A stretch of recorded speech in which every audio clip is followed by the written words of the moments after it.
죄를 속했네. 할렐루야 소리를 합하여 함께 찬송하세. 그 피로 속죄함 얻었네. 출애굽기 4장 24절부터 26절까지 말씀.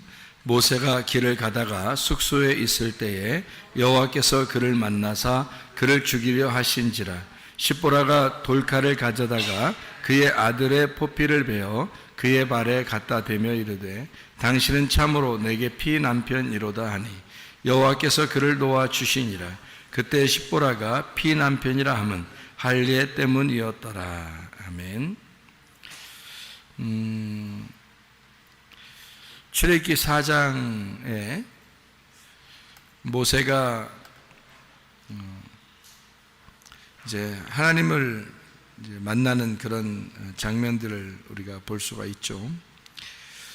그래서 하나님을 만나서 하나님이 모세에게 지팡이로 꼬리를 잡게 해서 능력을 주시는 그런 하나님이심을 우리가 볼 수 있습니다. 머리가 있다면은 꼬리가 있는 거죠. 꼬리가 있다면 머리가 있는 거고, 그래서 머리가 시작이라면 꼬리가 마침이 되는 거죠. 어떻게 보면 창세기가 머리라면 요한계시록이 꼬리가 되겠죠. 그러니까 처음 시작과 끝을 이렇게 말하고 있는데, 꼬리를 잡아라 그랬더니 이게 이제 다시 지팡이가 되었더라. 처음에는 자기가 들고 있었던 것이 머리였는데 이것을 땅에다 놓고 다시 집었더니, 꼬리를 집었더니 그게 머리가 되었더라. 그러니까 머리는 꼬리가 되었고 꼬리는 머리가 되었더라, 이렇게 되었어요. 머리는 꼬리가 되고 꼬리는 머리가 됐다는 말을 다른 말로 말하면 어떤 의미가 되냐면 머리하고 꼬리가 같다라는 말이 되죠. 머리는 꼬리고 꼬리가 머리다 이렇게 쓰니까 그건 같은 것이다 이렇게 표현할 수가 있죠. 그래서 그거를 같은 지팡이다 이렇게 말하는 것입니다. 그 능력의 지팡이를 가지고 이제 주를 위해서 일을 해야 된다 사명을 주고 모세가 애굽을 향해서 이제 가야 되는 그런 여정입니다. 그렇게 가게 될 때에 이 모세가 갑자기 길에서 하나님이 이 숙소에서 만나게 돼요. 숙소에 있을 때 이제 모세를 죽이려고 그럽니다. 그랬더니 십보라라고 하는 이제 부인이죠. 부인이 돌칼을 가져다가 아들의 그 이제 포피를 베 가지고 그러니까 할례를 행한 거죠. 할례를 행해서 모세한테 던지면서 하는 말이 당신은 내게 피난편입니다 이렇게 이야기를 해요. 우리는 피난편이다 그러면 어느 정도 짐작하는 게 있죠. 피난편이다 그러면 어떤 의미를 가지고 있을까? 피난편이다. 이거는 뭐를 의미하는 걸까요? 피라고 하는 게 담입니다. 담. 피라는 게요. 담. 그러니까 피난편이라니까 담이니까 뭐였어요? 담 걸린 남자? 피난편이다 그러니까 담인데 아담 할 때도 담이거든요. 그 피입니다. 그러니까 아라는 게 이제 이 알파벳의 첫 번째 글자고 그게 하나님이라는 의미인데, 그러니까 하나님의 피 할 때 그게 아담 이렇게 표현한 거예요. 그러니까 아담을 만들어서 하나님의 피라고 이렇게 표현했는데 여기서 피난편이다 이렇게 말했으니까 아담을 의미하는 그런 의미가 되겠죠. 그죠? 아담을 의미하는 피난편이다 이렇게 표현하는 거죠. 그러니까 피난편이 할 수 있는 게 뭐예요? 피난편은 우리에게 할 수 있는 게 뭐겠어요? 죽음으로써 그 피를 흘리고 죽음으로써 자기의 남편의 일을 잘 감당하는 게 피남편이에요. 그러니까 그 십자가의 죽음이 피남편의 할 일이에요. 그러니까 이 땅에 예수님이 오신 이유가 뭐겠어요? 죽으시러 오셨잖아요. 죽으시러 오신 그 목적이 십자가니까, 그러니까 피남편이죠. 예수님도 역시 우리에게 오셨는데 그 남편이 우리에게는 피남편이라는 거죠. 여러분, 그 모세가 애굽에 원래 살고 있다가 광야로 이렇게 나와가지고 도망 나와서 여자를 만났어요. 그게 이제 이 부인인데, 부인을 만나가지고 어떻게 살았는지 뭐 이런 거는 뭐 많이 나오질 않아요. 그런데 이 여자가 어떤 사람이었는가에 대해서는 우리가 이제 짐작을 해볼 수가 있죠. 그러니까 어떤 짐작을 우리가 할 수 있겠어요? 이 십보라라는 여자의 이름이 새라는 이름입니다. 새는 어떻죠? 새는 좀 자유로운 영혼, 자유로운 영혼 새죠. 이 십보라라는 여자가 새라는 이름을 가지고 있는데요. 거기다 이제 모세라는 이름은 이제 메시아, 물에서 건졌다, 그리스도가 되는 그런 이제 메시아 역할을 하기 위해서 이 땅에 이제 부름받은 사람이 모세라는 사람이고요. 아론이라는 사람은 이제 그 모세 형제인데, 이 아론이라는 사람은 총명한 사람이에요. 총명하고 지혜롭고 총명한 그런 사람입니다. 하나님의 그 법궤를 맡은 자, 이런 사람이 이제 아론이라는 사람이에요. 근데 십보라라는 사람이 모세하고 이렇게 생활을 어떻게 했는지 우리는 뭐 짐작을 할 수가 있죠. 그러니까 이 여자가 그 모세에게 아들의 그 포피를 베면서 당신은 피남편이에요, 이렇게 말하는 걸로 봐서 있잖아요. 여자가 좀 부드러운 여자 같지는 않죠. 그죠? 그게 여러분 같으면 쉬운 일이겠어요? 당신은 피남편이로다 그러면서, 이게 뭘 자르는 거거든요. 뭘 잘라가지고 이렇게 거기다가 갖다가 놓는 건데, 그게 보통 사람이 하기가 쉬운 일이 아니거든요. 그게. 예. 그러니까 그것도 자기 자식들을 그렇게 한다는 게 이게 쉬운 게 아니거든요. 근데 그거를 뭐 소독이 잘 되지도 않은 상태에 아마 그 부싯돌이 소독 역할을 아마 하겠죠. 돌이니까.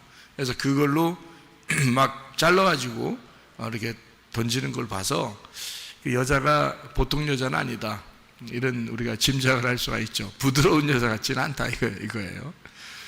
그렇게 부드러운 여자 같지 않은 그 여인과 살던 모세가 광야에서 얼마나 외롭고 쓸쓸하고 슬픔이 있고, 그리고 이제 집보다는 밖이 더 편한 이런 우리가 이제 뭐 짐작은 충분히 할 수 있죠. 그래서 모세는 광야에서 훈련 받을 때 아마 뭐 집에 주로 있는 것보다는 밖에서 있는 게 편한 사람, 밖에 주로 나그네로 있었던 사람, 이게 이제 모세라는 사람이었습니다. 그렇게 밖에 있는 모세를 하나님은 다 보고 있었죠. 그러니까 모세를 그 자체가 온유하고 그 자체가 억눌려 있는, 뭔가 짓눌린 사람이다. 온유라는 게 짓눌렸다는 뜻이거든요. 그러니까 모세는 분명히 짓눌린 사람이에요. 그가 어떻게 처갓집 살면서 보통 짓눌리지 않아, 보통 이게 뭐 굉장한 거죠.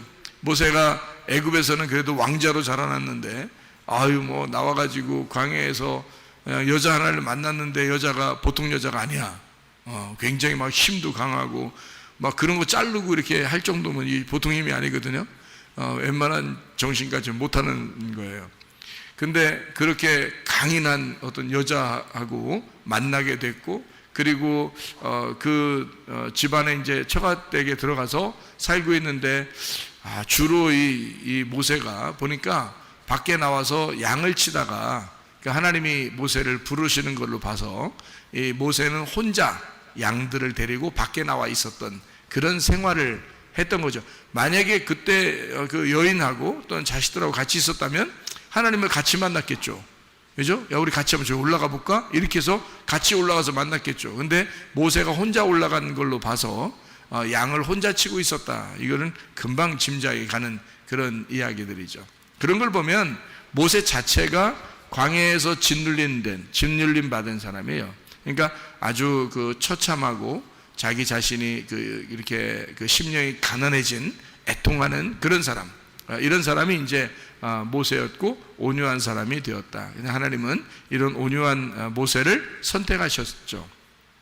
그 자체가 훈련이에요. 그러니까 광야에서 지낸 그 자체가 훈련이었기 때문에 그거를 지내고 난 다음에 하나님은 선택하셨어요. 자, 모세가 이날 날 선택해야 되는데 이렇게 했어요? 아니면 하나님이 알고서 일방적으로 하나님이 시간을 정해놓고 선택을 했었습니까? 하나님이 일방적으로 시간을 정해놓고 선택을 했어요. 그러니까 우리가 정한 시간이 아니라 하나님이 정한 시간에 모세를 선택하는 것을 볼 수가 있죠. 그러니까 여러분도 너무 걱정하지 말아도 돼요. 왜냐하면 하나님이 여러분을 선택할 때는 하나님의 시간에 맞추어서 선택을 하지 여러분의 시간에 맞추지 않으니까 어차피 하나님 나 이렇게 해서 저렇게 해서 이렇게 할 필요 없어요. 하나님이 여러분을 알아서 다 해주실 것이기 때문입니다. 그러니까 하나님의 시간에 맞추어서 해주는 거죠. 모세가 뭐 그 시간을 알았겠냐고요. 하나님이 그 시간을 다 알았다고요. 그러니까 하나님만 아신 거예요. 그 시간을 하나님이 정한 시간에 모세를 데려다가 선택을 한 거죠.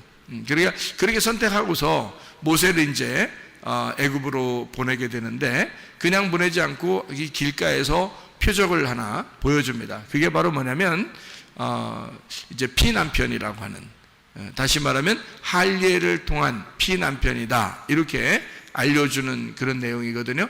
할례가 처음 이렇게 있었던 때가 언젠가요? 할례가 처음 있었던 때가 언제예요? 아브라함이 하갈을 통해서 이스마엘을 낳고 13년이 흘렀어요. 그리고서 13년이 지난 다음에 하갈과 아브라함이 또 그 집에 있는 사람들이 할례를 행합니다. 그러니까 그 할례는 이제 어떤 의미에서 할례를 한 거냐면 너희들이 육신적으로 낳는 거를 중지하고 이 껍질이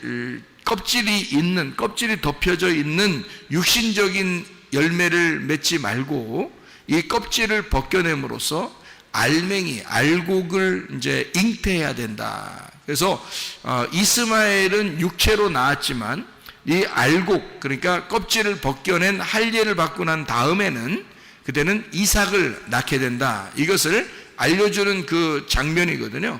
그래서 할례가 필요했던 거예요. 할례는 그러니까 육체를 제거함으로써 육체와 영을 비교한 겁니다. 이렇게 나눈 거예요.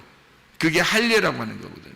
그러니까 모세는 지금 피난편이다, 곧 할례를 말하는 것이다 라고 하는 것은 누구 자손이라는 거예요? 누구 자손?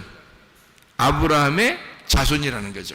아브라함이 할례를 통해서 육체와 영을 나누었잖아요. 그렇죠? 그러니까 육체의 그 할례를 통해서 육체를 끊어내고 알곡이라는 이삭을 잉태하게 되는 이 역사가, 그게 이제 아브라함 때 있었던 일이거든요. 이거를 모세에게 피난편이다, 곧 할례를 말한다 할 때는 뭐를 의미하는 거겠어요?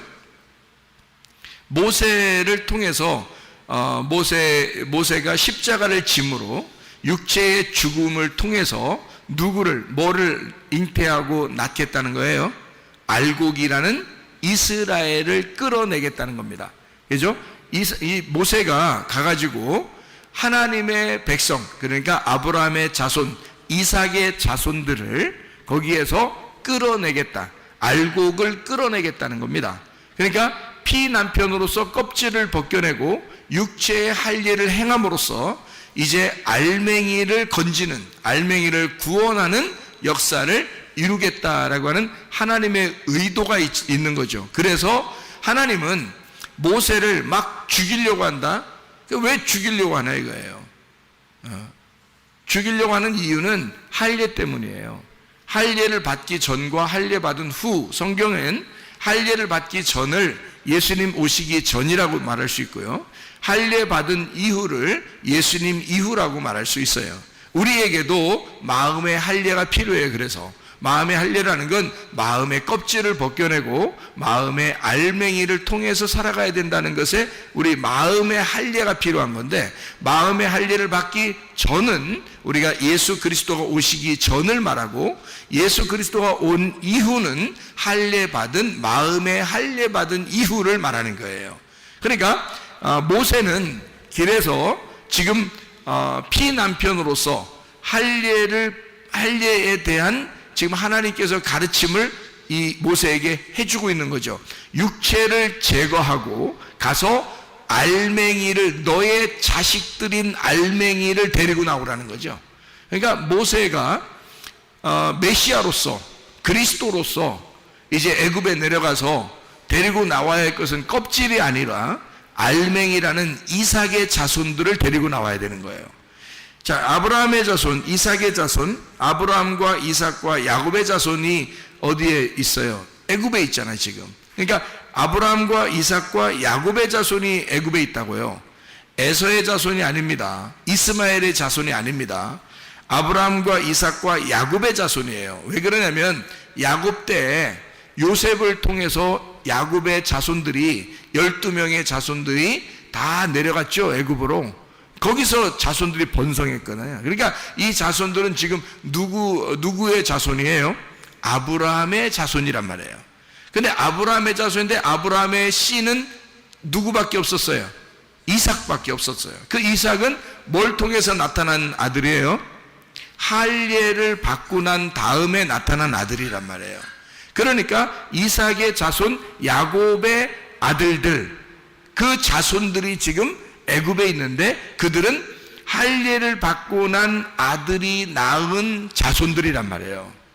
무슨 말인지 아시겠죠? 그래서 하나님의 알곡들을 데리고 나오는데, 네가 피난편으로서 메시아가 된다. 다시 말하면 네가 십자가를 지는 피난편이 되어 그들을 건져내야 된다는 것을, 메시아의 사명을 주는 거죠. 그게 여기 지금 피난편이로다 라고 말하는 것입니다. 그러니까 이거를 할례라 이렇게 표현하고 있죠. 모세가 아들이 있었어요. 모세가 아들이. 출애굽기 18장에, 출애굽기 18장 3절 4절의 말씀을 한번 보니까요, 이렇게 되어 있습니다. 그의 두 아들을 데리고 왔으니 그 하나의 이름은 게르솜이라. 이는 모세가 이르기를 내가 이방에서 나그네가 되었다 하며, 하나의 이름은 엘리에셀이라. 이는 내 아버지의 하나님이 나를 도우사 바로의 칼에서 구원하셨다 함이더라. 이렇게 되어 있거든요. 이게 이제 모세의 아들들인데요, 두 아들들, 하나의 이름하고 또 하나의 이름이 있는데, 모세의 아들 둘이, 하나의 이름이 어떤 아들이냐면 게르솜이라는 이름의 아들이에요. 게르솜. 그리고 또 하나의 이름 아들은 엘리에셀이라는 이름을 가졌단 말이에요. 게르솜은 어떤 이름이라고요? 이게 나그네 되었다 이런 말이고요. 그리고 엘리에셀은요, 도와주셨다, 하나님이 도우셨다라는 이름이에요. 그러니까 이게 두 아들의 이름을 통해서 뭐를 지금 나타내 주고 있는 거예요? 모세가 나그네였었는데 하나님이 도우셨다 이런 말이잖아요. 그죠? 이 두 아들을 통해서 그리고 이제 요셉도 애굽에 내려가서 그쪽의 제사장의 이제 딸 결혼해 가지고 요셉도요 아들을 낳습니다. 누구 낳죠? 누구 낳아요? 므낫세. 그리고 또 하나는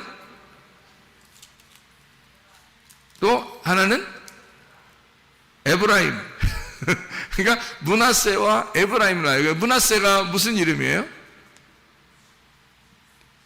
잊어버렸다는 의미예요. 이름이에요. 잊어버렸다.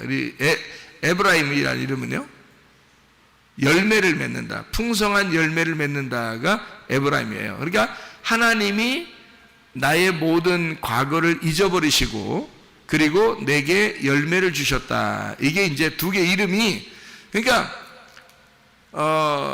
두 개 이름이 둘 다 참 좋은 이름이에요. 이제 그러니까 더 좋은 이름은 에브라임이라는 이름이고 조금 덜 좋은 이름은 므낫세라는 이름이에요. 근데 그러면 에브라임은 기분 좋겠지만 므낫세는 먼저 낳기 때문에 기분 나쁜 이름을 가졌다. 이렇게 하면 이상하잖아요. 그죠? 그러니까 이 요셉이 두 이름을, 아들의 두 이름을 이렇게 부르면서 하나는 므낫세, 하나는 에브라임 그런단 말이에요. 므낫세는 내가 나의 모든 과거를 잊어버리고 하나님이 나의 모든 죄를 씻으셨다 그 말이거든요. 그러니까 이게 므낫세라는 이름이 어떤 이름이겠어요? 어떤 잊어버렸다는 의미인데 이게 어떤 의미를 가지고 있겠냐고요. 잊어버렸. 하나님이 여러분을 막 기억해요. 뭘 기억 안 하고 그래요. 기억 안 해. 뭘 기억 안 해요? 우리의 죄를 기억 안 합니다. 하나님은 우리의 죄를 더 이상 기억하지 않겠다. 또 나의 모든 과거를 다 잊어버리겠다 그 말이거든요. 예수님 만나면 내 모든 과거를 다 잊어. 이 좋은 말이에요, 안 좋은 말이에요? 좋은 말이에요. 그러니까 므낫세가 무슨 이름이냐면 한마디로 말하면 죄사함이라는 이름을 가진 이름이에요. 죄사함. 그게 므낫세라는 이름이에요. 그리고 또 하나 에브라임의 이름은요, 죄사함을 곧 죄사함 받는 것이 곧 구원이라는 말이에요. 그러니까 열매를 맺는다. 그리스도의 열매가 되었다. 그러니까 하나님이 내 죄를 다 잊어버리시니까, 내 모든 과거를 다 잊어버리니까, 내 모든 고통을 다 잊어버리니까, 그러니까 내게 열매를 주셨다. 내게 구원이라는 열매를 주셨다. 이게 두 개가 이름이 합쳐져야 하나가 되는 거예요. 두 개 이름이 합쳐져야. 그래서 두 아들이지만 하나의 아들인 거예요. 선악과 나무하고 생명나무가 두 개 나무지만 하나의 나무라겠죠. 머리가 선악과 나무라면 꼬리가 생명나무예요. 근데 생명나무가 꼬리인데 그게 어떻게 돼요? 머리 되죠? 그래서 생명나무가 머리 되는 거야. 우리는 기억하기를 생명나무만 기억하죠. 그러니까 머리가 됐으니까 생명나무가. 근데 원래는 생명나무가 뒤에 나오는 거죠. 선악과 나무가 앞에 나오는 거고. 근데 생명나무가 뒤에 나와서 이것이 완성을 하니까 그 생명나무라는 꼬리가 머리가 되잖아요. 그 생명나무가. 그렇게 성경이 이렇게 되는 거죠. 므낫세가 원래 장자인데 에브라임이 둘째 아들인데 둘째 아들이 장자처럼 되는 거예요. 그 말은 어떻게 되냐면 이 므낫세를 통해서 시작을 했지만 에브라임을 통해서 완성한다는 얘기거든요. 그러니까 둘이 하나야. 이게 엄청 놀라운 얘기들이란 말이에요. 여기서 모세가 아들을 낳았는데요. 둘을 낳았어요. 참 희한하죠. 요셉도 아들 둘 낳았는데 모세도 아들을 둘 낳았어요. 참 둘 다 메시아 같으신 분들입니다. 요셉도 이스라엘 백성들, 자기 가족들을 다 구원하는 메시아 같은 존재고요. 모세도 역시 이스라엘 백성들을 구원하는 메시아 같은 존재란 말이에요. 모세라는 이름이 메시아라는 이름하고 같은 단어를 쓰거든요. 그러니까 이 모세가 메시아. 그러니까 이 모세의 아들이 딱 둘인데 하나는 게르솜, 하나는 엘리야살이라는 이름이란 말이에요. 그러니까 게르솜과 엘리야살은 어떻게 해요? 둘이 나누어져야 되겠어요? 둘이 같아져야 되겠어요? 같아져서 이해를 해야 된다는 거죠. 그러니까 게르솜은 이게 나그네가 되었다는 얘기고 엘리야살은 하나님이 도우셨다는 얘기가 되었어요. 그러니까 하나님이 내가 나그네인데 내가 인생의 나그네를 살고 있는데 내가 이방 땅에서 나그네로 살고 있는데 하나님이 나를 도우셨다 이렇게 되는 거죠. 그러니까 내가 나그네로 이 땅에 던져졌는데 여러분과 제가 다 인생의 나그네입니다. 이 땅에 사는 그 존재가 다 나그네예요. 우리는요. 그런데 하나님이 우리를 도우셨다. 그러니까 게르솜 엘르아살이란 말이에요. 그러니까 우리 인생들은 다 뭐라고요? 게르솜 엘르아살이란 말이죠. 우리는 나그네인데 하나님의 도우심이 있다 이런 말이죠. 그러니까 이렇게 하나님의 백성들이 하나님께서 우리를 이렇게 나그네 같은 우리 인생, 다시 말하면 모세를 통해서 이제 그 두 아들이 설명해 주죠. 이스라엘 백성들이 애굽에서 사실은 주인이 아니라 나그네거든요. 거기서도 모세가 그걸 똑같이 사는 거예요. 광야에서. 그게 훈련이야. 인생을 그렇게 살아본 사람이 그렇게 쓰임 받는 겁니다. 모세가 광야에 나오지 않았다면 모세가 나그네라는 걸 뭔지를 몰랐을 거예요. 그는 왕자로 자라났기 때문에 애굽에서 나그네가 뭔지를 몰랐을 거예요. 거지가 뭔지를 몰랐을 거라고요. 그런데 모세가 광야에 나와 보니까 자기가 거진 거야. 광야로 나와 보니까 자기가 나그네인 거야. 그리고 부인도 부인 같지가 않은 거야. 무서워. 막 좀 강해. 너무. 그래서 혼자 그냥 밖에서 사는 게 더 나을 것 같아. 밖에서 그냥 양들하고 같이 지내는 게 훨씬 더 나을 것 같은 그런 부인하고 살아. 자, 늘 외롭고 쓸쓸하고 처참하고 혼자 있는 것 같고 짓눌려 있는 사람 모세. 이렇게 살아보지 않았다면 그가 진짜 나그네가 무엇인지를 몰랐을 거예요. 그러니까 이스라엘 백성들이 애굽에 살고 있지만 사실 그들이 바로 왕에게 핍박을 당할 때는 그들이 나그네라는 것은 인생이 나그네구나. 내가 그리스도인으로 하나님의 백성으로 내가 이 땅에 산다는 것이 정말 나그네구나라는 것을 알게 됐을 거란 말이에요. 이스라엘 백성들이. 그런 모세가 나그네의 생활을 광야에서 했고 그 하나님이 자기를 그 광야에서 하나님이 자기를 늘 함께 있었다라고 하는 것을 깨닫고 하나님을 만났을 때 하나님이 내가 너를 사실 이렇게 이 광야에서 불러서 너를 하나님의 사람으로 세우려고 사명자로 하나님의 그릇으로 세우려고 너를 이 땅에 불렀었던 거야. 내가 너와 늘 같이 있었어. 이거를 하나님은 말씀하셨습니다. 그러니까 하나님과 같이 있는 걸 알았던 거죠. 그러니까 하나님이 나를 이렇게 도와주셔서 내가 이렇게 살았었구나라는 것을 알게 된 거죠, 모세가. 그러니까 이스라엘 백성들을 생각하게 되죠. 이스라엘 백성들도 똑같잖아요. 애굽에 살고 있지만 핍박받고 있는 나그네, 하나님 앞에 호소하고 괴로워하고 있는 그 나그네 인생을 사는 이스라엘 백성들에게 역시 하나님 어떻게 모세를 보냄으로써 하나님이 도우신다고 하는, 하나님이 너희들과 함께 있다고 하는, 너희들의 고통 소리를 하나님이 계속 듣고 있었다고 하는 것을 하나님은 너희들의 그 나그네 인생, 그 힘든 인생을 하나님은 다 보고 있었다고 하는 사실을 알려주고 모세를 보내서 이스라엘 백성들을 도우셔서 엘르아살 하나님이 도우셔서 그들을 이끌어내는 그런 이제 놀라운 역사를 하게 되죠. 그게 모세의 그 두 아들이 게르솜과 엘르아살, 이것이 두 개가 합해져서 하나가 되었다. 자, 나그네로 갔을 때는 여전히 우리의 육신의 삶을 사는 것과 같은데 이 나그네 인생이 어느 날 끝나 그리고 피난편이 돼요. 십자가의 예수를 경험하게 되면 그 다음에는 하나님의 도우심을 분명하게 안다는 거죠. 하나님의 도우심을. 그래서 이렇게 우리가 육신으로 살던 것이 십자가에서 죽으면 하나님의 말씀으로 살아가게 된다라고 하는 것을 우리에게 말해주는 것과 똑같은 얘기죠. 그러니까 주님은 이 모세를 통해서 피난편, 다시 말하면 할례, 우리로 말하면 마음의 할례를 요구하신다는 거죠. 여러분이 이 땅에 사는 동안은요, 완전한 것은 아닙니다. 그래서 우리에게는 여전히 어떤 남편이 필요하다고요?